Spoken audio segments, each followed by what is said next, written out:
Hello friends, Cole Nelson here with a video for the Manichaean Education channel. And in today's video, I just want to cover the basics. Consider this the bare bones of Manichaeism. So, for those who are interested, what exactly is Manichaeism? Who was Mani? Well, Mani was a Persian.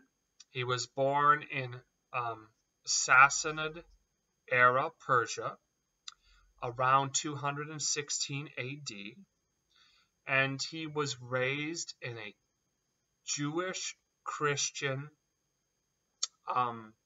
sect known as the Elkosites. We know that he was raised in this sect from the Cologne Mani Codex, which is the best and most reliable biography of Mani's early life from a Manichaean source that we have. So Mani was raised in an Elkosite community. It was Jewish Christian. In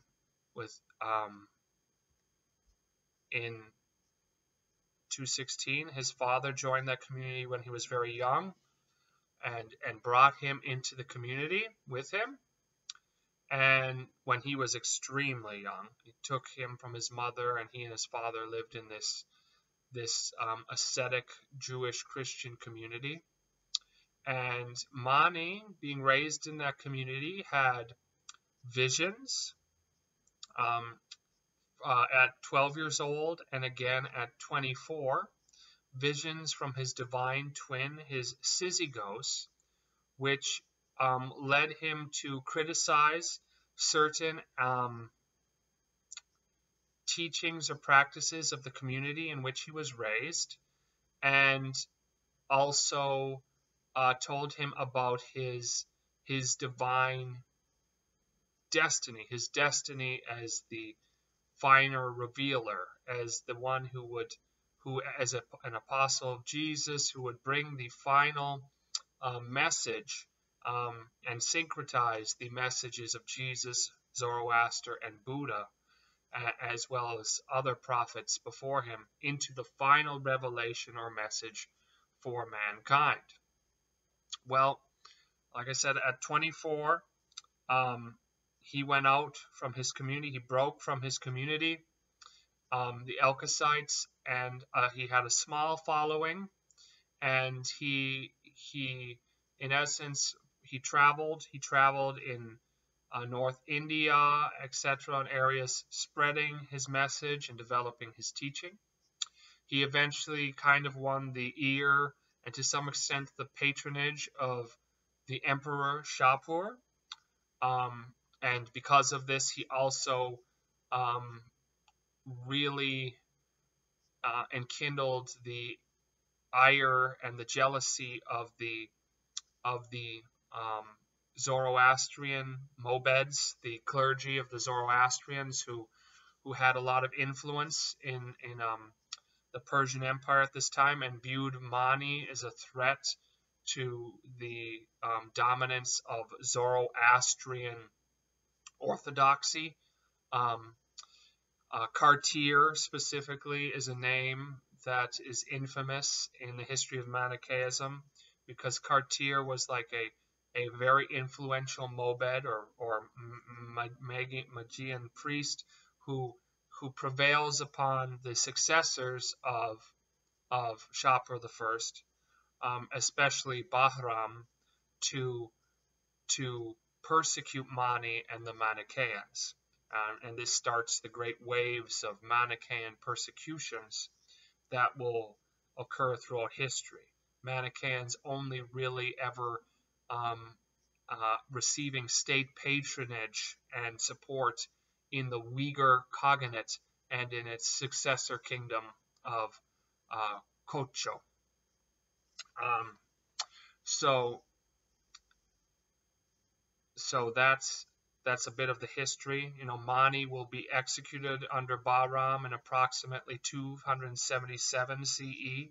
So he lives about 60 years. Some believe Mani died in prison, like his spirit leaves his body and he's saved the execution, whereas other accounts suggest that he actually suffered a brutal martyrdom. But that is sort of an open question. What did Mani teach? What is the basic revelation which he said was taught by all those before him and which he brought to the fullness of clarity, right? And he took great pains. He emphasized the fact that he wrote down his teachings himself, whereas previous prophets, largely you were relying on the written teachings of their disciples, which he said could have misunderstood, or those writings have been corrupted by the followers of those religions. So he took great pains to put his teachings into writing. Some of these writings are lost, many of them are lost, but some have been rediscovered, and we are rediscovering them.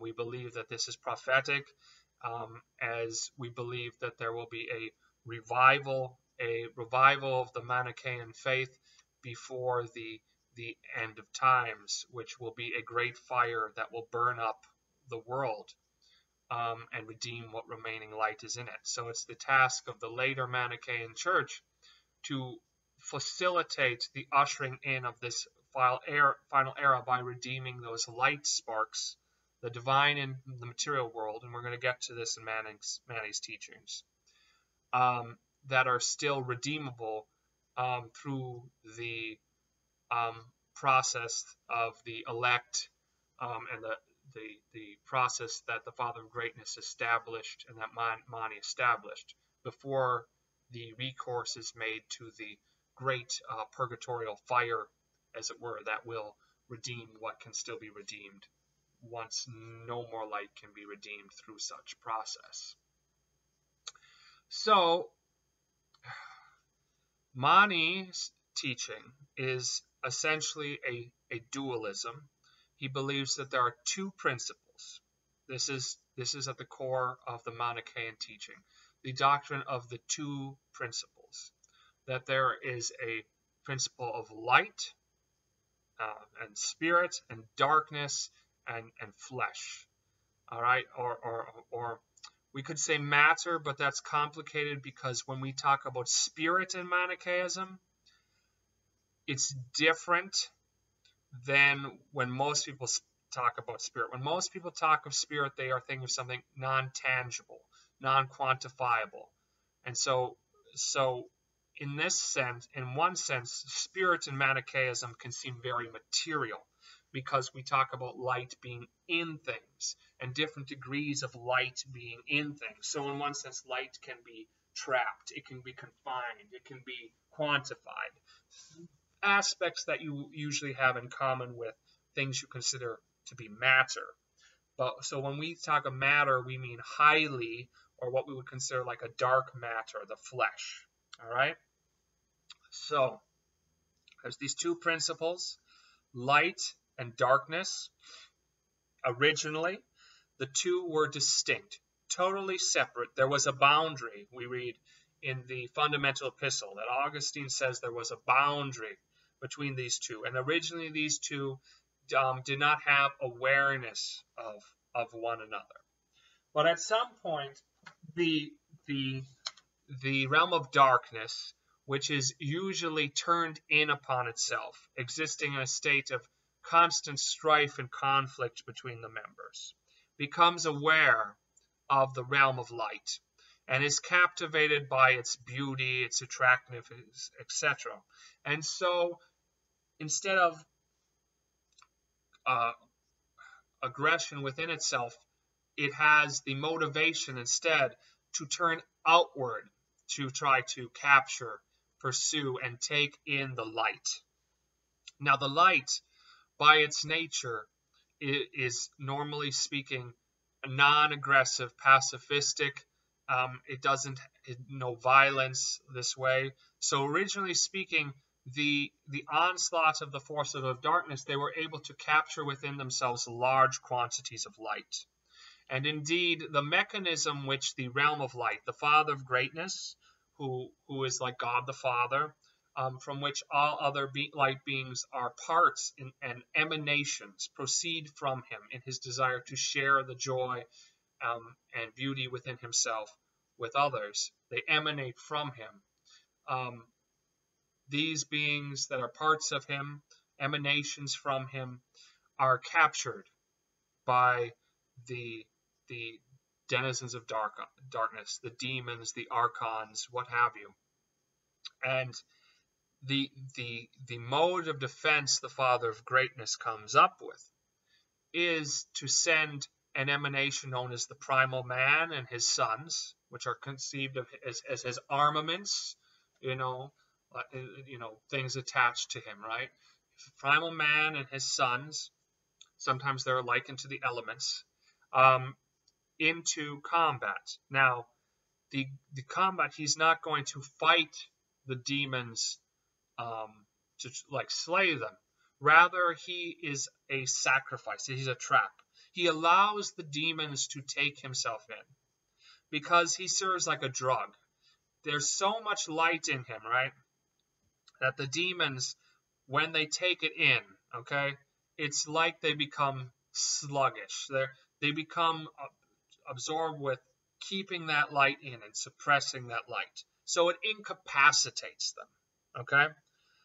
And when the darkness is incapacitated, that is when the Father of greatness can put into motion his plan to redeem that light, which they have developed a dependency for.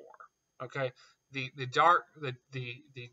beings of darkness, by taking the light in, have developed like an addiction, like a drug addiction, and they're now dependent on and obsessed with keeping this light right in themselves. Otherwise, they would go through like withdrawals. So the Father of greatness, now that they're incapacitated, they're in this stupor, can proceed to inaugurate his plan to redeem the light, okay, with the goal that once the light is extracted, the darkness will remain incapacitated. And during this time, indeed, forces of light do things like construct a prison that at the end of time will contain all the dark demons and beings. That's called the bolos. So, originally speaking, so his plan is to how do we put it? So you have the demons with the light in them, and he sends the image of the messenger and the maiden of light, which the demons covet and lust after, and in their lusting after, they emit the light substance within them, and realizing they are emitting this light and giving it up for the covetousness, they design beings after the pattern of the images, the messenger, divine messenger, and the light maiden, which they've seen. They design beings in those images, and so when we say, and these beings are the first humans, so when we say humans are created in the image of God, the imago Dei, that's true. But what we mean by that is they are created in the image of the messenger and the light maiden. Okay, so human beings are conceived by two demons, Ashkelon and Nevroel. Ashkelon is the prince of darkness, the son of the chief and most powerful demon. Okay, and he and his consort Nevroel have relations, and they deliberately have relations and concentrate in such a way that their progeny are birthed in the image of these divine patterns which they had perceived and which were effective at drawing light out. And the goal of this is that by conceiving these beings after those patterns and investing these beings with light, okay, but given them a demonic flesh, that trapping will be effective in securing the retention of light. Indeed, human beings are the greatest defensive mechanism devised by the demonic forces. All right. So when Jesus says, for instance, in John 8:44, ye are of your father, the devil, right? To the Pharisees, right? We take that quite literally. We believe that human beings have a demonic inheritance, not just the Pharisees, but in and of ourselves, of our flesh, which is demonic. We can do nothing good, as Paul says, right? The flesh, the spirit is willing, but the flesh is weak, right? The mind, that is on the flesh is at enmity with God, right? It can do no good. So we believe that the flesh is demonic in nature, but the light in us, our spirit, right, is divine. And so the goal in Manichaeism is to teach people of their dual inheritance, the light in them and their demonic flesh, and awaken them to their true being as light beings, because by nature that knowledge is suppressed, and we identify with our bodies, our flesh, our carnal appetites, to awaken us to our true identity so that the light can gain dominance in this struggle. And so the light nature, which is good by nature and can do nothing evil, can instead direct our actions. So the prophets and Mani himself, they were sent to awaken people to their true identity as beings of light. And having awakened them, they were to give them practices and continue to teach them in such a way that the force of darkness around them and within them does not have occasion to regain dominance. Hence, the reason the elect were instructed to be ascetic. The ascetic practices were designed for two reasons. One, to maintain the light in control of one's actions by restricting the darkness that is taken in to oneself and that one exposes oneself to.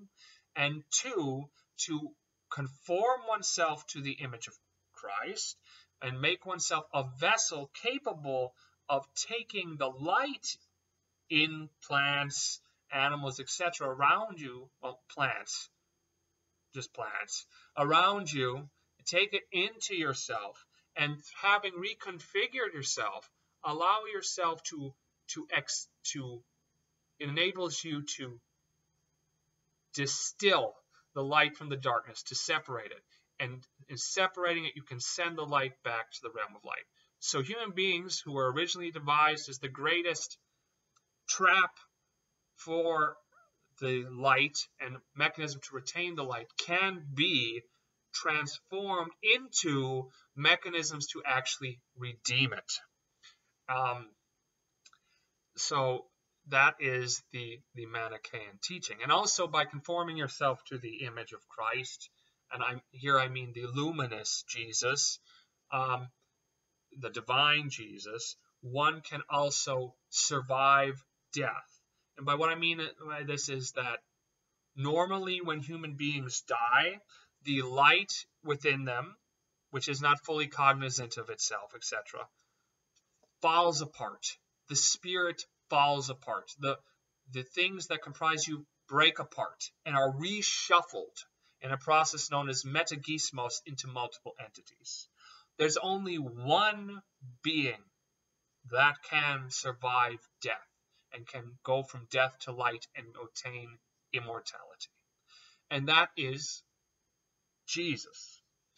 And so the only way for us to cohere after death, to retain our personhood and identity, is in essence to conform ourselves after that pattern, to become of one mind and heart, right, with the divine and luminous Jesus. There's only one true being, one true divine will, one true divine entity. And so we conform ourselves after that pattern and that personhood, and therefore we can survive death. And this can be done to degrees. So I'm not saying that, you will necessarily have no memory of a previous existence or whatever. If you attain a certain degree of holiness, you may adhere to a certain degree, but you will not have yet developed that light within yourself that you are ready to travel through the column of glory and board the ships and go to the new aeon, right? You're not yet fully conformed, so you may still need to come back for many lifetimes. Indeed, hearers, generally speaking, need to come back and live a life as an elect to obtain salvation. Now, there is an exception. Mani spoke of the hearer who does not come into the body again. But if you read that hearer lives in many ways like an elect. Yes, if you read that, the hearer is in many ways like an elect. So generally speaking, the elect life is the life that leads to salvation. Hearers have the promise that they will not go, their light in them will not be lost. It will be reshuffled either into things that will be redeemed through the elect or into a future elect life. And people can become elect later in life as well, which was probably very common. So I think that might give you a basic understanding of what Manichaeism teaches, that it's a doctrine of the two principles, the three times, which is the three times are simply how the light and dark relate to each other throughout history. That initial period I said of separation, the current period where they have become into mixture in the material world, and the future period, right, what we call the eschaton, the last days, the end, when the light and dark, after the great purgatorial fire I mentioned at the end of time, will be largely re-separated again, and the darkness confined in that prison, the bolos I mentioned. So this was the purpose of Mani, to teach people who they really are, the lights within them, and to teach them the way to escape the confinement in physical bodies, material bodies, the flesh, and darkness, and show them the way to extract. It's really that mixture of light and dark that allows suffering, right? So we're looking to a time where suffering, right, ends. We're looking to end the existence and life experience in the world like it currently is. We're looking to transcend materiality in the flesh. And we look for the time when those two things, flesh and spirit, are once again distinct. This is very different from the Abrahamic religions, which typically speak of a bodily, then they mean fleshly, in many ways, resurrection. But we would say, right, what is sown, like Paul, a natural body must be raised a spiritual one. We think that the dark components of us will be entirely divested. There will not be a fleshly, dark substance world again. There will be the new aeon. There'll be you'll have a being, and you can call it a spiritual body, but it will not be a body like the one you have now, right? It won't be composed of the same materials, the dark materials, right, that are largely comprise our flesh and are responsible for allowing pain and suffering and confusion as to who one truly is, and causes us to do evil. The light within us, our true selves, never sins. A good tree cannot produce bad fruit. The divine within us cannot sin. So when we sin, when we do bad things, it's our flesh that is doing them, right? And that can only do evil. A bad tree cannot produce good fruit, right? When we do good, it's because God is at work within us, both to will and to do according to his good pleasure. And by God, I mean the divine in us. God is in us not only through his grace, through his messengers, but as our spirit, which has a nature to do good. So when we do good, God is at work within us both to will and to do according to his good pleasure. As the scripture says. So I hope this has been educational, informative. This has been the basics on Manichaeism. My hope is that you wish to be a person who is defined by the light within them, that you want to identify with the light in you. When you've sinned, do not own that sin. Do not identify with the darkness in you. That is an alien thing. Rather, forgive yourself and move forward trying to be,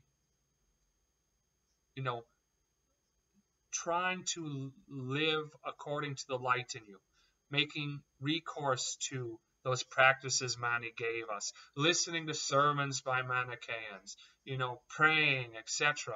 Anything to try to limit the influence of the darkness around you and to take more light in you. Now, if you do this, of course, it's because the light is already at work in you, and God's grace, God's right hand, the right hand of the Father is already reaching down, trying to pull you up. So we cannot boast or take pride. But that doesn't mean we can be negligent either, right? Because if we're negligent, that already means the darkness has in some sense won. So be vigilant, friends, and may the Father of greatness, the living Spirit, and the luminous Jesus bless you.